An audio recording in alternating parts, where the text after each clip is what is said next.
Thank you everybody for coming, and it is a pleasure for me to introduce Professor Athienitis for his presentation titled Modeling and Design of Smart, Resilient, Net Zero Solar Building and Communities. And I would like to remember that I met Professor Athienitis, Andreas, in 2014 in Montreal. Then we become friends, and we have several collaborations now also involved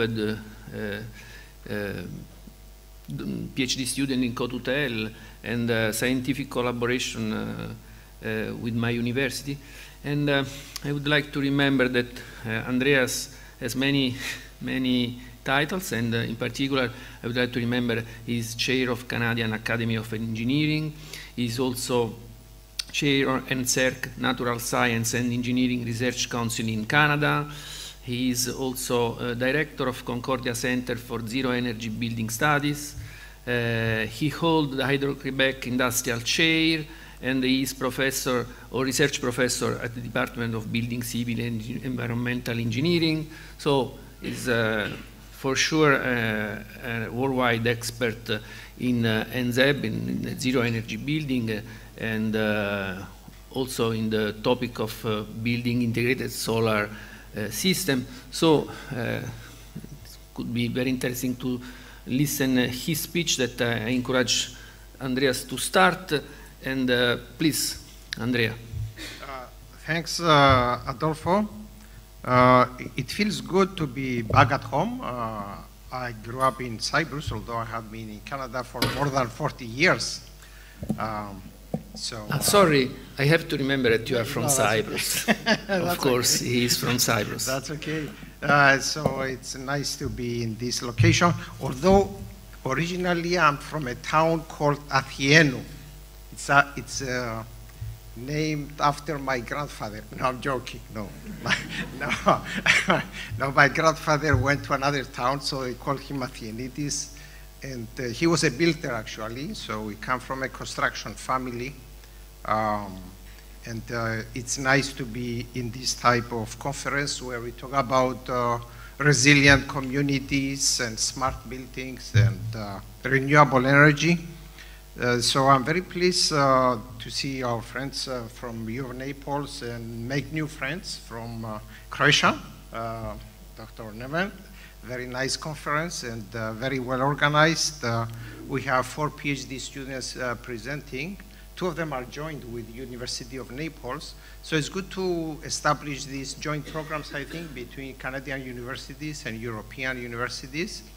So this is one of our objectives of coming to these conferences. We have another colleague, Caroline Haschen-Fermet, who is joining our university, originally a graduate of our university. And we hope one of the future conferences will be in Canada. I think from our friend Umberti from Toronto Metropolitan University has expressed interest to organize it. So just to say a few more things about one of the objectives of my talk is to establish a dialogue with the European Union countries, especially about policy, given that I'm chair of a policy roadmap from the Canadian Academy of Engineering that looks at resilient, decarbonized communities, basically with deep integration of renewables. So we hope to start this dialogue a bit more. And so I'll be talking about a range of topics. Now, in North America, ASHRAE, the American Society of Heating, Refrigeration and Air Conditioning, is probably the most influential society that influences government policy both in the US and Canada. So a lot of these recommendations, when they are proposed by ASHRAE, they carry a lot of weight. Because it has been a long time society that used to focus more on heating, ventilation, and air conditioning, but now it defines itself as a built environment society. So it has drastically changed its position. So it's both American and Canadian scientific and industrial society. And so it carries a lot of weight in its recommendations, as I said. I noticed that in Europe, a lot of the recommendations tend to come more from policymakers and go to the scientific community. It's interesting that it's a different approach, and I think both are valid. So we have a lot of changes in technologies, like integration of electric vehicles, which is happening a lot, especially in the province of Quebec. In Canada, you know, Canada has a special nature. Quebec is more francophone, and then the other bigger province, Ontario, is more anglophone. So in Quebec, there is most of the energy is produced from hydroelectricity. Over 98% is from hydroelectricity. A lot of it is exported to the US, but when it gets very cold, it has to even import energy from other provinces or even the US. And so the policy to integrate electric vehicles by 2030 is being applied with a lot of emphasis, and it's happening. So a lot of electric vehicles are being adopted in Quebec for basically for the light vehicles, for personal vehicles. And so energy flexibility is becoming important in the interaction between a smart grid and the integration of the hydro and wind energy and solar. A lot of changes are happening in buildings with the introduction of new technologies, everything from daylighting devices, devices to basically control daylight, semi-transparent photovoltaics in windows, BIPV, and so on. And so all these technologies that are coming together now, everything from EVs to different renewable energy technologies, bring a lot of possibilities, but also a lot of challenges in the integration. In optimizing the operation, Internet of Things technologies, massive amounts of data, use of AI techniques are becoming very important to integrate and efficiently use building automation and information systems. So we have been doing in my team, the center that I lead, a lot of work on the smart net zero energy building concept that focuses a lot on on building integrated solar and the integration of the various technologies, everything from active and passive thermal storage, heat pumps, increasing electrification with BIPV and now EVs. So a big part of our work is developing the tools, the design tools to do this efficiently, both for the design and the operation. And so some of the projects we have been involved in addition to the traditional academic research on technologies and simulation are buildings, real buildings in which we played an enabling role, an advisory role as a advisor on the integration of the technologies, and even did some of the preliminary design, including some buildings on campus. The first building on the left is a near net zero house built in 2007 actually.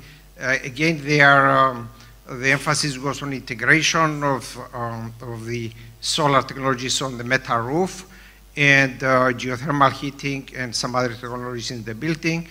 In our own John Morrison School of Business building, the second one, there is a building integrated photovoltaic thermal system that I'll mention a few things about it later.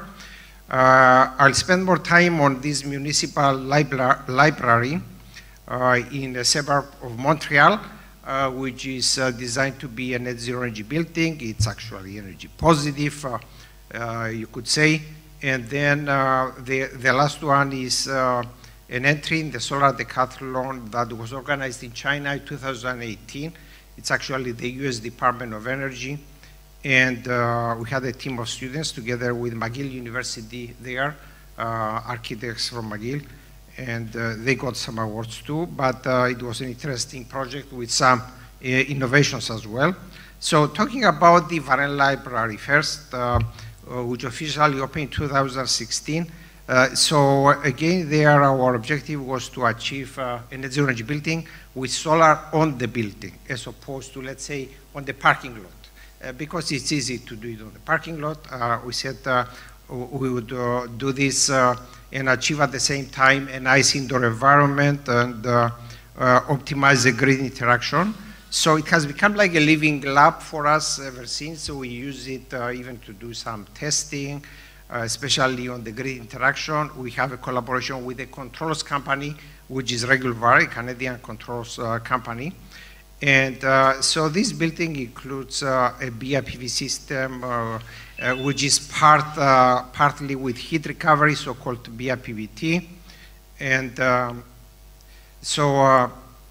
also 2 EV charging stations. It has received several awards. So we worked very well with the library, with the municipality. Here you see the mayor and several of our students, Costa Gapsis, who is now a professor at the University of Waterloo, some other students, PhD and so on, getting an award there. And so we were involved then in this building from the early conception stage, where we try to optimize the shape as well. For example, to have a slope that doesn't collect snow. So it turns out that in that region, a slope of about 40 degrees will work well. And so this is what we did. Now here, this is a major case study for the roadmap that I mentioned. So we have 3 case studies in the roadmap where we go in depth, for which we have detailed data. 2 are community projects, and 1 is this building, with emphasis on the integration of the technologies, as I mentioned. So a typical institutional building in this category would consume between 250 and 300 kilowatt hours per meter square per year. Now this building consumes less than 70 actually, it's more like 66 now. So 1/4. So it's very high energy efficiency, but I wouldn't call it excessive. And that's one thing I want to make, especially for our friends in the European Union. You know, the energy efficiency, there is an optimum. If you go beyond a certain, let's say, insulation thickness, you are not gaining anything, you know. It's actually more expensive than adding renewables. So you have to find this optimal region. And so the energy production is 54 kilowatt hours per meter square per year, and the displaced grid electricity 81, which is with a primary energy factor of 1.5, which is the approximate primary energy factor for Quebec.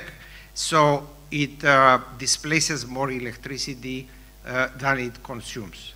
So it's, that's the approximate definition, what I call a working definition of net zero based on primary energy. So here you see some of the energy flows in a net zero energy building like the Varenne Library. This is from 1 year right after it was built, where it is net consuming, let's say, for that period, net producing here, exporting to the grid. The grid, under that scheme, that the building is accepted to the grid, will only pay up to 50 kilowatts. So some of the electricity produced is actually given free to the grid. So this portion here, it's free. And you see some of the key technologies. Then we have thermal storage with concrete in a hydronic floor that does both heating and cooling. And there is some of the fresh air, all the fresh air in the winter is coming under this part of the PV roof and gets heat out of it too. Then it goes into the air handling unit and into the HVAC system. There are 4 geothermal heat pumps. Then we have the EVs and so on. So a bit more about the features of the library. Then the interior, we actually even did some measurements. It has a displacement ventilation in addition to the floor heating and cooling, and it's quite comfortable. I don't have time to present the details on it. There are 8 boreholes in the geothermal system, And then the interior has motorized windows for hybrid ventilation. So in a building like this, or even our own building that I'm going to mention later, hybrid ventilation is useful almost for half of the year. So because Montreal is at the latitude of 45 north, so it's not really very north. It's the same latitude as Milan, basically. So here you see the connection from the BIPVT system, which only covers part of the roof. The design engineers didn't want to do the whole thing because they didn't know what to do with the heat. So this is an example for a roof that you have a lot of available energy, possibly to be exported to a district heating system or to adjacent buildings. And this is a connection from the BIPVT roof to the air handling unit. So this requires obviously a lot of integration between the HVAC design and the renewable energy system. From my experience, this kind of integration happens easier in North America than in Europe, because in North America you have more ducted air conditioning systems in more buildings. It's widely accepted, even in houses. So this is the kind of things where some discussions can happen between, let's say, ASHRAE and the European counterparts about this degree of integration. So here you see more details on this, on the concept of the building. You see some results from the BIPVT system on a typical winter day, cold, sunny winter day. There is a temperature rise of the air 30 degrees or higher while it flows in this cavity. And then, so this is the fresh air of the building, okay? And we are modeling also the energy flexibility based on measured data. And so this brings me to this whole so-called integrated smart building concept that I mentioned earlier. So the typical challenge in Quebec, where it tends to be very sunny in the winter and very cold at the same time, is really that you have a lot of electricity generation during the daytime, but you have the peak demand in the early morning and in the evening, the usual situation. So basically, then we need to develop the flexibility. We have developed the Building Energy Flexibility Index. Some of my students mentioned it in earlier presentations. I'll mention a bit more. And also demonstrated through a series of papers that gray box reduced order models, which can be data-driven, can be used to model most building zones. And we also have a way of automatically developing some of these models. So basically you define the structure and you use the data from the building to calibrate the models. And we are using this also in model predictive control of buildings like the Varenne Library and the school building. So I'll present some of these results. So there is a special issue of the Journal of Building Performance Simulation that tends to publish a lot of this stuff. I co-edited this issue with my colleague Jose Candaneto. So we have a position paper in this and also some other papers on this topic, and also papers by other people on machine learning techniques and all that apply to this topic. So now the Building Energy Flexibility Index that we developed together with the utility actually, so that it meets the needs of the utility. We thought that was important. Hydro-Quebec is the biggest utility in Canada and the only utility really that covers the whole of Quebec. It's a government utility basically. So basically, what is the Building Energy Flexibility Index? It's the difference between the power demand during this flexibility event and the reference profile that would be the business as usual, where you don't develop the flexibility in response to the grid. And we can express this as a percentage by averaging in the two periods. And then we can express it at the building level as a flexibility for a building based on the sum of the flexibilities of the zones. And even at the community level, it could be at the community level. So basically, here is an example that we actually developed more for a school building, which in the winter has this square wave set point profile in the zones. And normally, to develop flexibility, we would like to have ramps and avoid these sudden steep changes in the set point that increase the power demand, which is mainly for heating really in the winter. And we have a flexibility in the allowable set point to meet comfort constraints, plus or minus 2 degrees basically. So this gives us the possibility to go from this peak reference power, which happens when you have a step set point change in the early morning, to go to this flexible power demand profile for heating, and similarly for the evening peak. So this shows this average BEFI, the Building Energy Flexibility Index, during the 2 peak periods for the grid, where the grid needs the buildings to reduce their demand.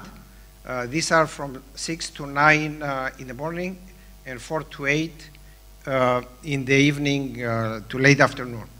So basically now Hydro-Québec is also introducing dynamic tariffs, and we are participating in optimizing those tariff structures. So now an example on these RC models for typical zones. So there are 2 types of zones which are very important in buildings. One are those heated with convective forced air, and in some cases you have some baseboard heaters, which is more natural convection. So you could make the case you need a separate RC model there.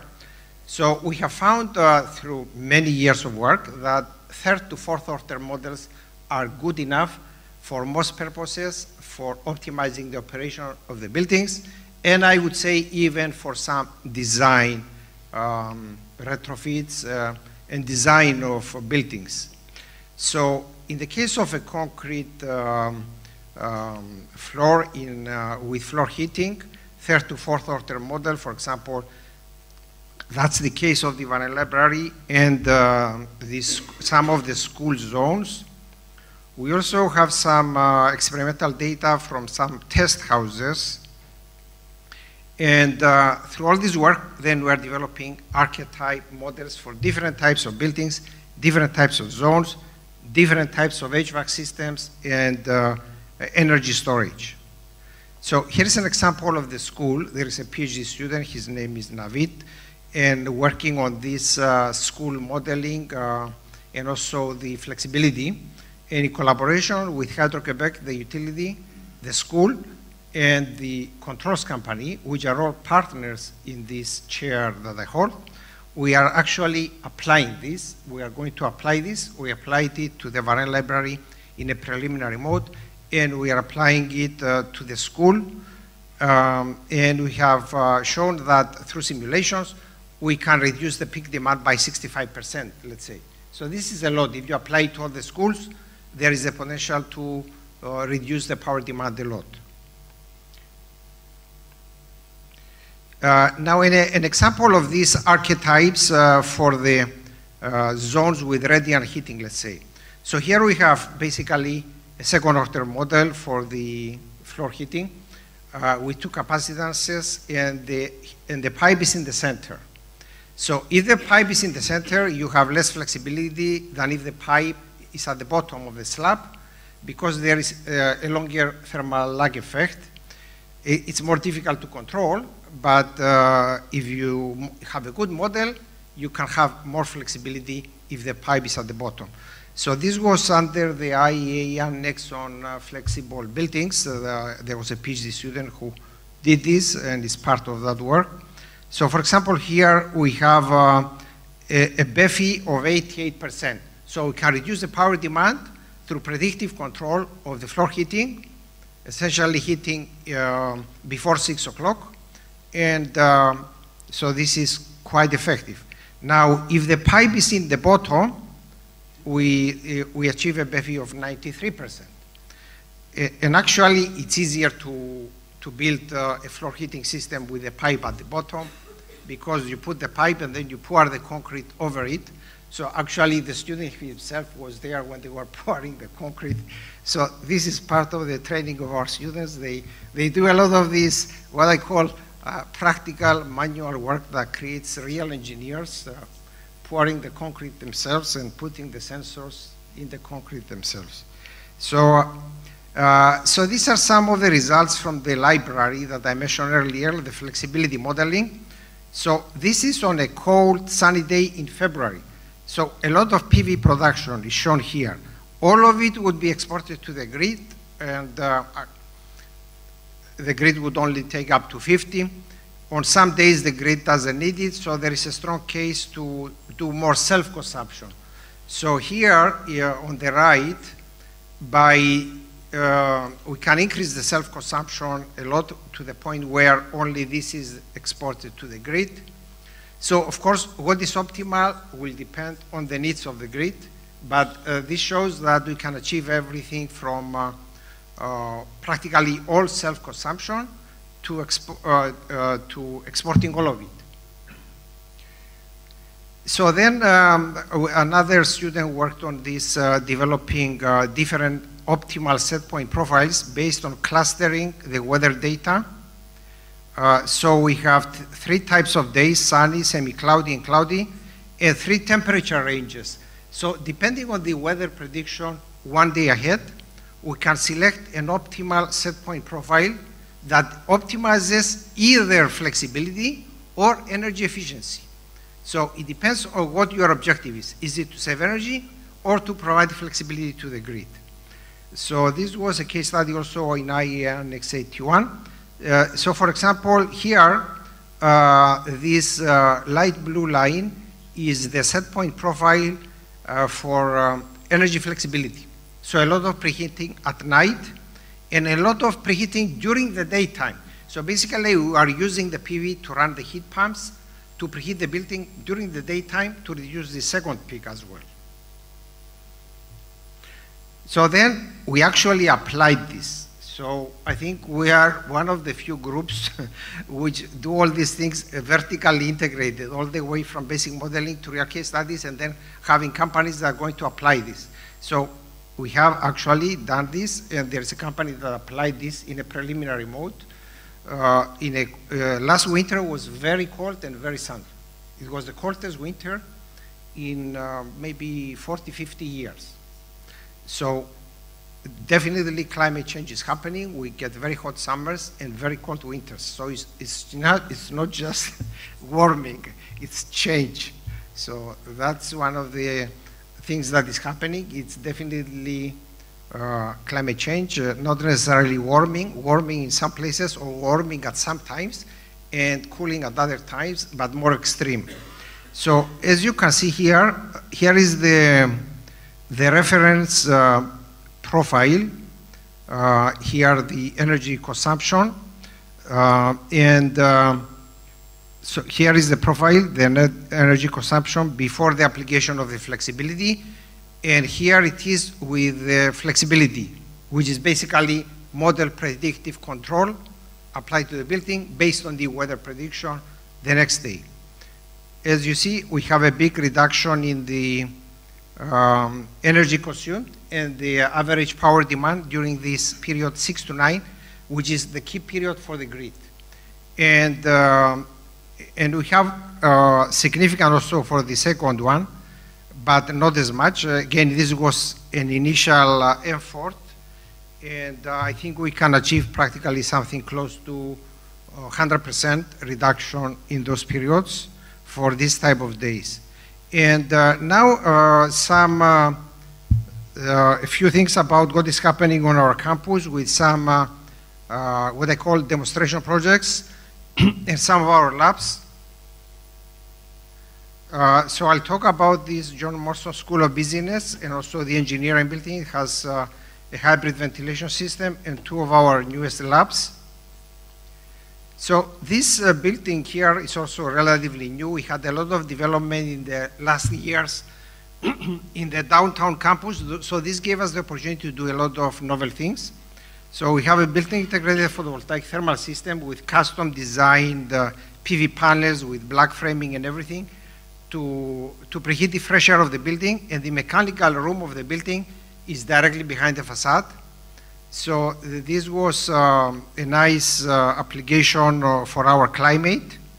It was under an NSERC strategic research network that we led. The PV panels are the same width as the curtain wall below it, the sections, so it achieves nice architectural integration. The framing is black, and of course it was a new building, so this gave us the opportunity to do this as an ideal project. It would be more challenging in a retrofit case. A lot more research is needed in this area to optimize the design of this type of facades. New technologies are available, electrochromic coatings, different daylighting systems. So one of the things that we are emphasizing in this Canadian Academy of Engineering roadmap is that we need to consider the health aspect of buildings, especially with the amount of fresh air. During the pandemic, it was shown that basically the concentration of the COVID-19 and other pollutants is a function of how much fresh air you bring in. So a lot of the engineers, practicing engineers and operators are resistant to increase the amount of fresh air. Why? Because it always costs more to heat it. So that's one case that where hybrid ventilation and use of solar air heating can basically give the answers. So in this drive for decarbonization and resilience, we have to remember this health dimension. It's extremely important. And I think that's what we are trying to push on campus. So in these two buildings, so this is the business school actually there. We have this capability to bring a lot of fresh air, solar heated basically, in addition to the electricity production. In the case of the engineering building, we have intakes, motorized intakes on the two sides of the buildings that open depending on the indoor and outdoor temperature. They can pre-cool the thermal mass of the building, and this gives us the capability to bring a lot of fresh air in 6 months of the year, basically. And there are some other aspects, thermal comfort and renewable energy for de-icing sidewalks and so on. We have a lab, also a large-scale solar simulator with an environmental chamber that can go between -40 and up to +50 degrees Celsius. And we use it to test technologies like BIPV, also different control strategies in a test room inside that can include everything from PCM to windows with electrochromic coatings or other technologies. Why -40? Because in Canada, a big part of Canada is in the Arctic. So a lot of our funding comes to do things for the Arctic climate. And so it's important. We also have an outdoor lab with replaceable facade sections. In this case, these are some custom semi-transparent photovoltaic windows we developed together with an industry partner. And this is an EV that can be used to test different control strategies of charging and interaction between the building and the EV, and also with the grid. And we also plan to have a fuel cell and wind turbine and a lot of other things. So this gives us the capability to test things outside. So this is a new facility of our center. And an example of some of the work we are working on now is with the integration of BIPV.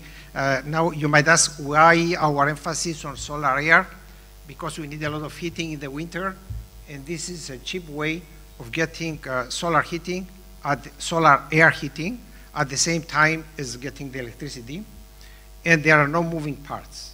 So we are doing some work also with liquid systems, but our preference up to now is this one, because basically you put it for 30 years, 50 years, and you don't touch it. You know, the fan is not there. So basically there is a way to use the heat with a heat pump with a heat recovery ventilator, or with a heat pump water heater.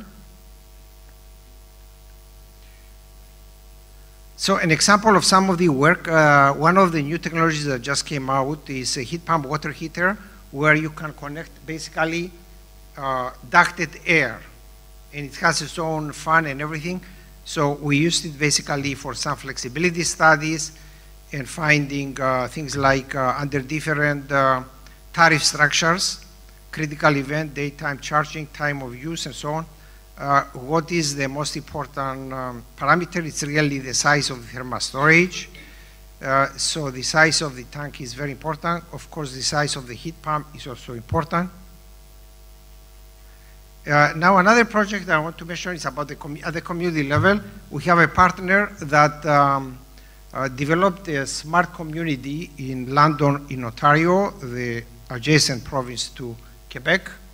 So one of our former students, Caroline Haschenbermet, worked on this. This is a diagram from her work with the partner, optimizing basically the size of the buildings, the density, and concepts for mixed use of the buildings to reach net zero, with some of them being energy positive, other energy negative. And this community is being built now up to 20% up to now. And it integrates electric vehicles owned by the community, energy storage at the building and community levels. And basically, it has a novel microgrid model developed by SDEWES. So you see here some of the buildings already built, so a lot of solar. So a micro-utility business model developed by SDEWES, who are exporting this model also to Mexico and some other countries. And the micro-utility owns all the energy generation and equipment and major loads such as heat pump. And the homeowner basically pays a smart fee, lower than the energy cost for a traditional home. So it looks like this business model is working. So it integrates a DC grid for the EVs, basically, a lot of heat pumps, and PV. Now, another project that is part of our roadmap that we are in, so these are all part of the roadmap. We go deep into them because we have starting to have data. Now, this is an older project with seasonal solar heat storage with 144 boreholes, 35 meters deep. And there are solar thermal collectors on the garage of 52 houses, which basically charge this borehole in the summer, and the heat is used in the winter for space heating only. For the domestic hot water, they are actually collectors on the houses, because there you need a higher temperature. And so this project won a lot of awards, and it reached an average solar fraction of 100% in 1 year. The average is 90%. Because of the long time constant, it needs about 5 years to reach steady state. So this is something interesting. A slide by our student Andrea Petrucci on his work. He presented the paper. So this is a slightly modified slide. He's studying, for example, implementation of BIPVT plus centralized heat pump, solar source heat pump, basically, for a virtual community, looking at the different PV sizes and different sizes of the heat pump, and looking at what is the optimal point from an energy efficiency point of view. The optimum will, of course, change depending on the constraints, energy storage, and with EV integration. Another study by a PDF who finished recently on densification. So we are looking at the process of densification of, let's say, suburban areas in the Montreal area. For example, replacing one large house with two on the same lot. And this is happening actually now. That's how we thought about studying the potential. And so, of course, this reduces the land energy use, and we can shift from energy consuming of 6,000 kilowatt hours per year per person to producing 3,500 kilowatt hours. And 84% of the PV energy can be exported to decarbonize the grid and EVs and so on. So this has a lot of potential, and we move from this basically to this. And so it is possible through energy efficiency and BIPV to basically not only make net zero the buildings, but also provide electricity for electric vehicles. So this is the kind of electricity that is available for EVs, and this would be available, let's say, for heat pumps. And so the potential for upgrading 42% of single detached houses to low energy solar houses is very high then.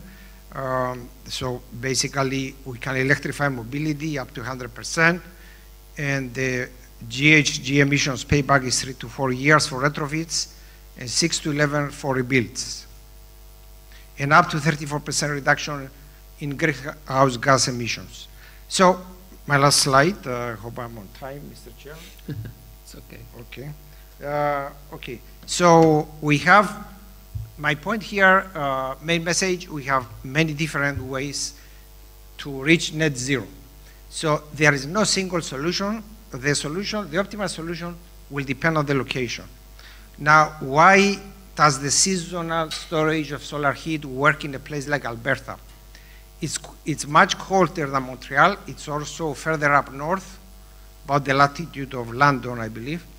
And there you have, again, extremely cold and extremely sunny winters. So basically, of course, you have a lot of sun throughout, even in the summer. So it makes sense to use both the solar heat in the winter, but also in the summer to store it underground, because it can stay there for 5 years. You know, I mentioned a time constant of 5 years. So basically, then that concept is very attractive for locations which are extremely cold and further up north. But for a location like London, Ontario, it does not make sense. And so these are two different solutions with examples to Canada.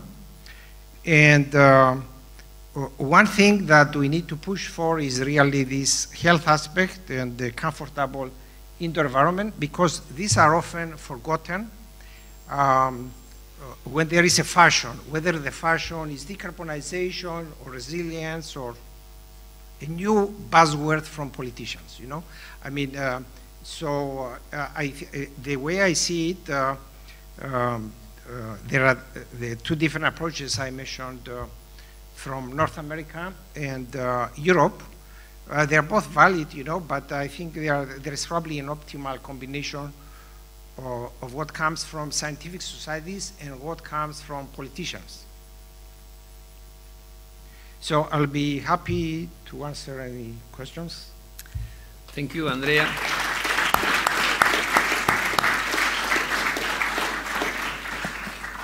So do you have some question for Andreas?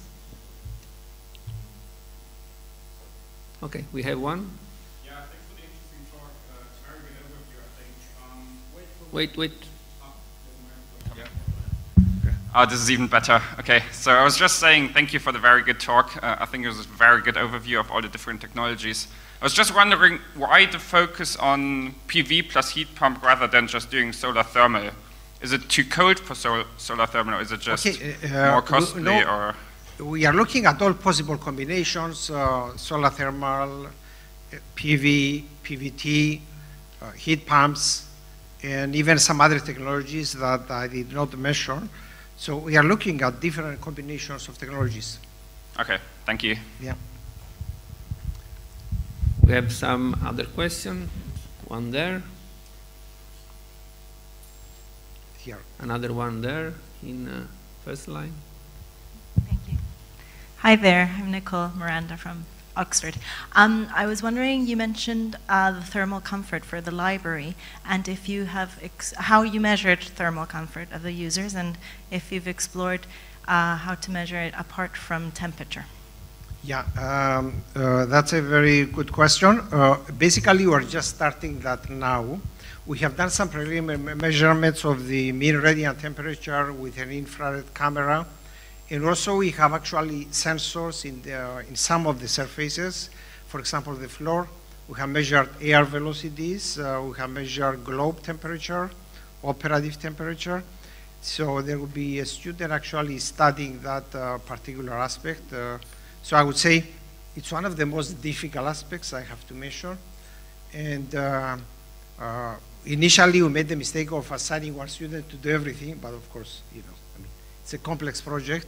So now we'll have one student just focusing on the comfort. No.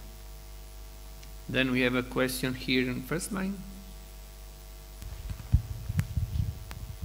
Well, thank you very much for the presentation. I really enjoyed, and it was really inspiring.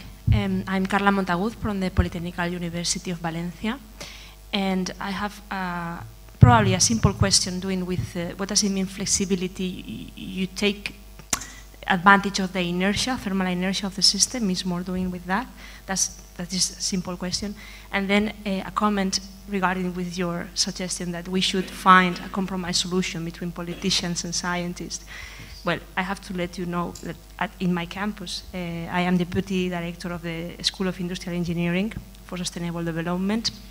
And we've been like 10 years suggesting the scientists inside UPV.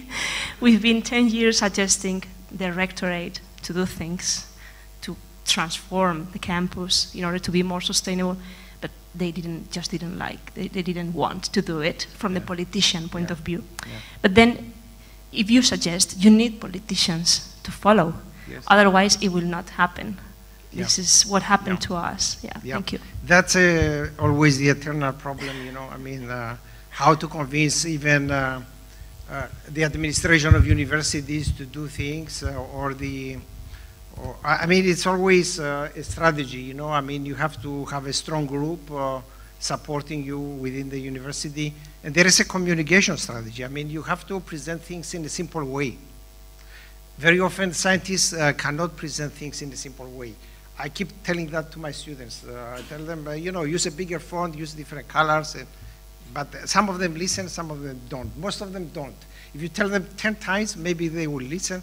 So the same applies to academics. I mean, you need a very good communication strategy, and it helps if you have a strong society like ASHRAE behind you, you know. So even ASHRAE, okay, it's based in the US, but it's also a Canadian society. Now, if we go and tell the Canadian government something, typically they are not going to listen. If we tell them together with ASHRAE, immediately they say yes. So you know, it has to be really an approach that is practical, and if it is too complex, again, they are not going to listen, you know. We had a joint workshop, EU and Canada, and I presented there also. There was an agreement that health has to be part of this whole approach, and then resilience plus decarbonization have to be also together, because in some cases the grid, you know, there is interrupted, or there is some war, and this is happening now in Ukraine. You know, I mean, you have the resilience, you need to be able to produce some local power, and now coming back to your first question about the flexibility. It's not only the thermal inertia, it's the thermal inertia plus other storage. It could be the battery in the electric car. It could be a thermal storage tank. It could be other energy storage devices. But the thermal inertia is the cheapest because it's there. So it has to be the first one. Yeah. Some other question? Another one. Yeah. Please.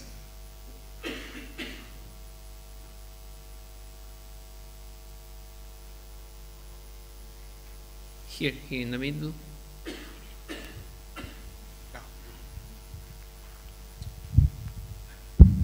Valentina Serra from Politecnico di Torino. No, it's more a curiosity. You say the word fashion.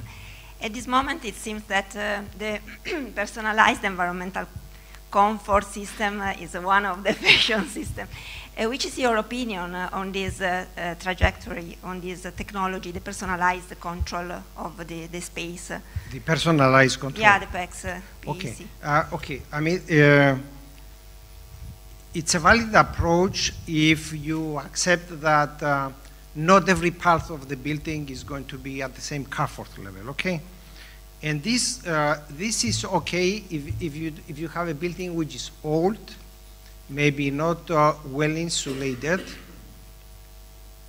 and also a building which is partly occupied, okay? If a building is only partly occupied, you don't need to be supplying the same amount of fresh air to every part of the building.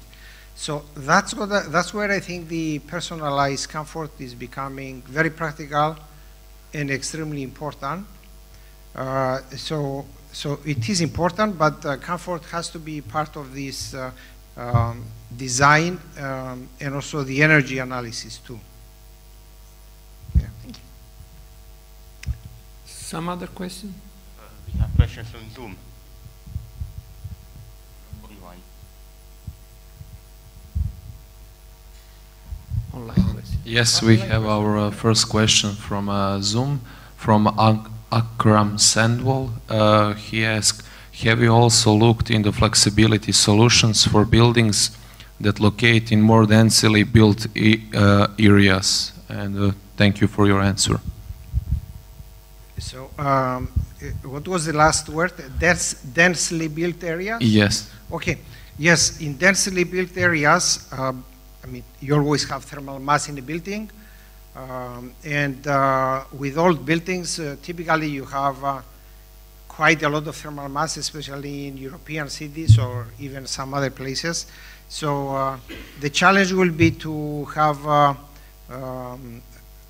a smart building automation system that can use this flexibility, and also if our approach is used, to have data-driven models for the building, so that together with some sort of weather prediction, you can develop the flexibility.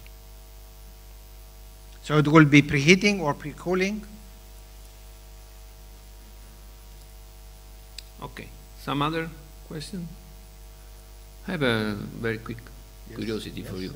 Because you told us about electric vehicles, I mean future electric vehicles, that could be a chance in order also to make energy efficiency in buildings. Yes. So I will know the answer, but it could be interesting to know how, for everybody, yes, it is possible to get this, this target. So basically, I mean, one thing we noticed with the pandemic particularly is that there is an increased number of people working in a hybrid mode, a few days from home, a few days from, physically in the office. So typically, you have the electric vehicle sitting at home, for a big part of the day, and it could possibly be used to store electricity in the battery during the off-peak periods, or even from the PV, and then sell it back to the grid during the high price periods. So this is going to be a very effective model for what I call packages, PV plus heat pumps plus electric vehicle. If you put these three technologies together, plus the thermal mass in the building, you can achieve a lot more flexibility and also get more profits, for the homeowner based on this dynamic pricing of electricity by using them all together, basically. Yes, that's, please, Nevin.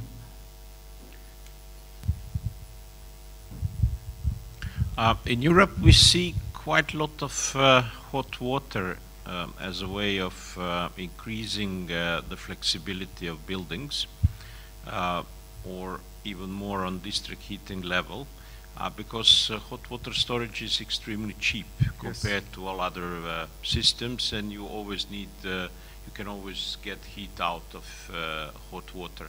When you were talking about storage, you were meaning hot water? Yes, hot water is, that's how it's used in the Varenne library, for example.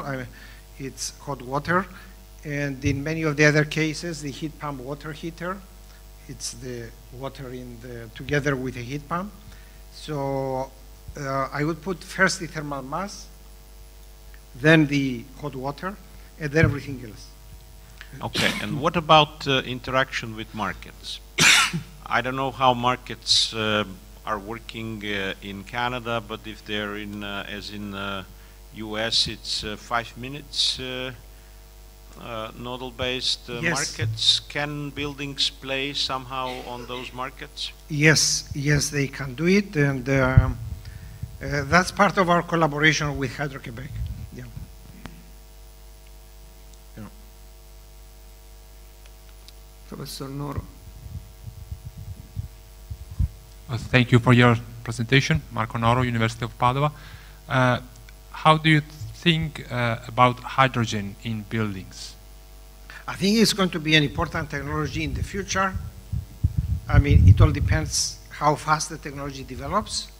Actually, in the test house that I mentioned, we are going to be doing some work with hydrogen as well for fuel cells.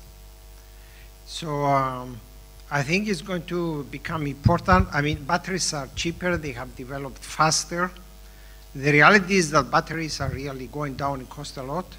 Then there is the issue with materials, of course, and the environmental effects. So nobody knows, I mean, which technology is going to dominate in the future. But in the short term, it looks like batteries will be, you know, in the next 10 years. And then hydrogen is coming. I don't know how fast it's going to come. It depends how fast the infrastructure is built. But it's going to be important, in my opinion, especially for some applications like heavy vehicles and maybe even trains and ships, you know. Yeah. Yeah. Some other question?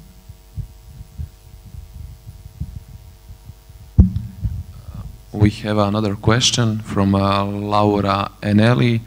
Have you used the hydrogen as an option for the seasonal storage? I think it could be a good option, yeah. We haven't used it yet, but it could be a good option. Then we have another question here. Second line, please.